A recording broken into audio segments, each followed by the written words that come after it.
Thank you for watching this short presentation about Brands for Literacy, whose goal it is to deliver free reading and education content to all, no matter where in the world they are. Melinda Gates gave a presentation at TEDx titled, "What Nonprofits Can Learn from Coca-Cola."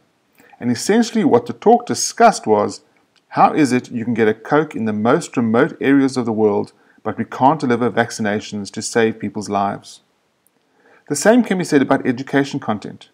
But by leveraging the power of brands and their distribution network, we can help solve this problem. Here's how it can work. Africa is a mobile-first continent and is seeing a significant increase in the adoption of smartphones. The challenge, however, is connectivity, the speed of access, and the cost of data. So how can we use smartphones for education but overcome these issues?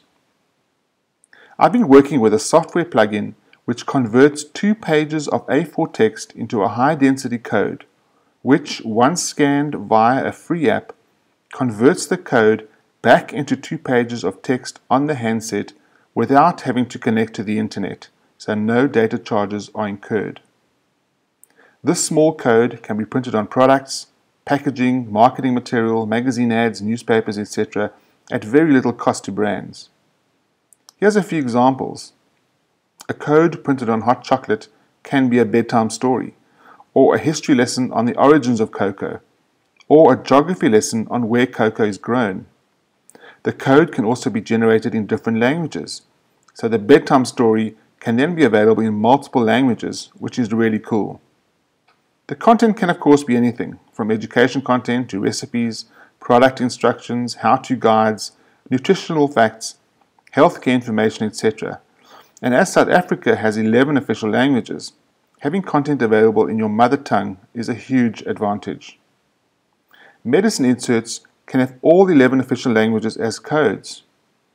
And by using Google Translate within the app, the information can also be translated into 57 other foreign languages, or even read out loud by a voiceover in 13 different languages. So it really is a very versatile and practical app. Although the Google Translate does require an internet connection, and the voice is currently an in-app purchase, but is something we also want to get funded moving forward.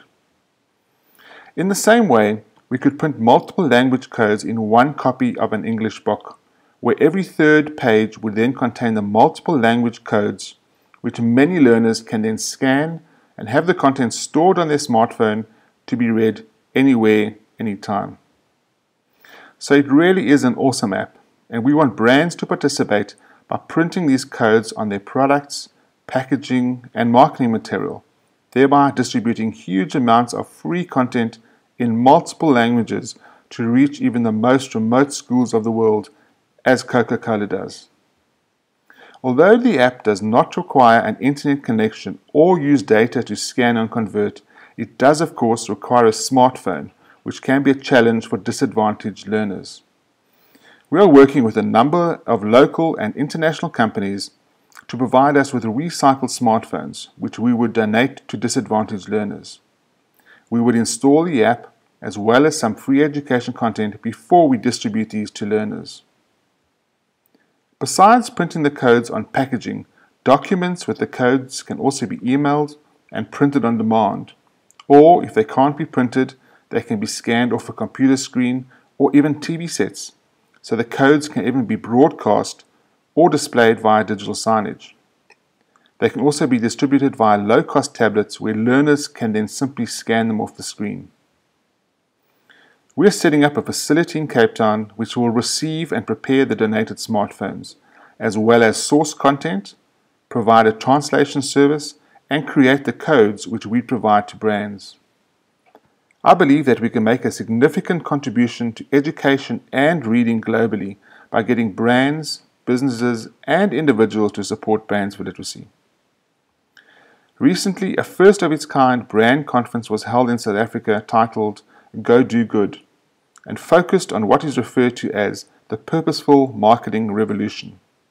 And as the slide states, this year we're asking our speakers to talk about authenticity, purpose, values, and doing good.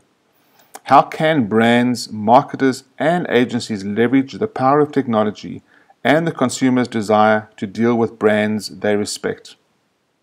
I'm hoping and confident that Brands for Literacy is a project that not only brands, but anyone can support to assist in distributing reading and education content to all learners around the world. Thank you very much.